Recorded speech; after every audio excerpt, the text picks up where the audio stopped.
রাসূলুল্লাহ সাল্লাল্লাহু আলাইহি ওয়াসাল্লাম বলেছেন, আদম সন্তান যখন সিজদার আয়াত পড়ে সিজদা করে, তখন শয়তান সরে গিয়ে কাঁদে ও বলে, হায় আমার দুর্ভোগ! আদম সন্তান সিজদা করতে আদিষ্ট হয়ে সিজদা করেছে, ফলে তার জন্য রয়েছে জান্নাত। আর আমি সিজদা করতে আদিষ্ট হয়েও তা করতে অস্বীকার করেছি, ফলে আমার জন্য রয়েছে জাহান্নাম। কিয়ামতের দিন যাদেরকে প্রথমে জান্নাতের দিকে ডাকা হবে তারা হলেন ওইসব ব্যক্তি যারা সুখে দুঃখে সব সময় আল্লাহর প্রশংসা করেন।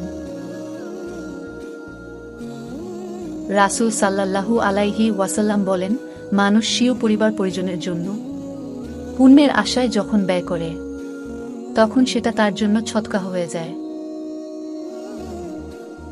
রাসূল সাল্লাল্লাহু আলাইহি ওয়াসাল্লাম বলেন, তোমরা নিশ্চয়ই নেতৃত্বের লুট করো, অথচ কিয়ামতের দিন তা লজ্জার কারণ হয়ে দাঁড়াবে। রাসূল সাল্লাল্লাহু আলাইহি ওয়াসাল্লাম বলেছেন, বান্দা যখন সিজদায় থাকে তখন তার রবের সবচাইতে নিকটবর্তী হয়, কাজেই তোমরা সিজদায় গিয়ে বেশি করে দোয়া করো। হযরত মুহাম্মদ সাল্লাল্লাহু আলাইহি ওয়াসাল্লাম বলেন, যে ব্যক্তি প্রতিশোধের শক্তি থাকা সত্ত্বেও ক্ষমা করে দেয়, সে আমার নিকট সর্বাপেক্ষা প্রিয়। জিদ এবং অহংকার, এই দুইটি কারণেই শয়তানকে জান্নাত থেকে বের করে দেওয়া হয়েছে। আল্লাহ যেন আমাদেরকে এই দুইটি থেকে নিরাপদে রাখেন। কখনো হতাশ হবেন না।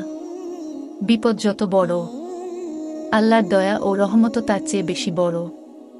আলহামদুলিল্লাহ। হযরত মুহাম্মদ সাল্লাল্লাহু আলাইহি ওয়াসাল্লাম বলেন, স্ত্রীলোক তার সন্তানের উপর যতটা দয়ালু, আল্লাহ তার বান্দার উপর তার চেয়েও বেশি দয়ালু। নবীজি আরও বলেন, যে ব্যক্তি আয়াতুল কুরসি প্রত্যেক ফরজ সালাতের পরে পাঠ করল, তার মৃত্যুই তার জন্য জান্নাতে প্রবেশ করার জন্য বাধা হয়ে আছে। হযরত ওসমান রাজিয়াল্লাহ আনহু বলেন, নিকৃষ্ট পাপী কে জানেন? যে অন্যের দোষ খুঁজতে গিয়ে নিজের মূল্যবান সময় অপচয় করে, সেই হল নিকৃষ্ট পাপী। রাসূল সাল্লাল্লাহু আলাইহি ওয়াসাল্লাম বলেছেন, আমার উম্মতের সবাইকে ক্ষমা করে দেওয়া হবে, তবে ওই সব লোককে ক্ষমা করা হবে না যারা পাপ করার পর তা অন্যের কাছে প্রকাশ করে দেয়। তিনটি বিষয় নিয়ে কখনো মানুষের সামনে কথা বলো না। 1. নিজের গুনাহ, 2. নিজের নেক আমল, 3. নিজের দুঃখ কষ্ট। মানুষ তার গুনাহের কারণে রিজেক থেকে বঞ্চিত হয়। সম্পূর্ণ পৃথিবীটাই হচ্ছে সম্পদ, আর পৃথিবীর সবচেয়ে উত্তম সম্পদ হচ্ছে সৎ চরিত্রবান নারী।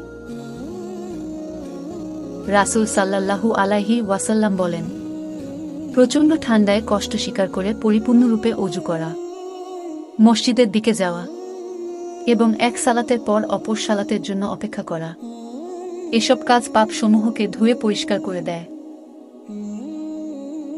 অনেক আমল করেও জাহান্নামে যাবে যারা। আবু হুরায়রা রাদিয়াল্লাহু আনহু বলেন, রাসূলুল্লাহ সাল্লাল্লাহু আলাইহি সাল্লাম সাহাবীদের প্রশ্ন করলেন, তোমরা কি জানো নিঃস্ব কে?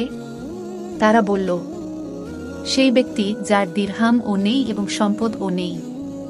তিনি বললেন, আমার উম্মতের মধ্যে সেই ব্যক্তি হল নিঃস্ব, যে কিয়ামত দিবসে নামাজ, রোজা ও যাকাত সহ বহু আমল নিয়ে উপস্থিত হবে, এবং এর সাথে সে কাউকে গালি দিয়েছে, কাউকে মিথ্যা অপবাদ দিয়েছে, কারো সম্পদ আত্মসাৎ করেছে, কাউকে হত্যা করেছে, কাউকে মারধর করেছে ইত্যাদি অপরাধ নিয়ে আসবে। তখন তার নেক আমল হতে উপরোক্ত অপরাধের কারণে লোকেরা তার নেক আমল নিয়ে যাবে, এবং নেক আমল নিতে নিতে শেষ হয়ে গেলে তাদের গুনাহসমূহ তার উপর চাপিয়ে দিবে এবং তাকে জাহান্নামে নিক্ষেপ করা হবে।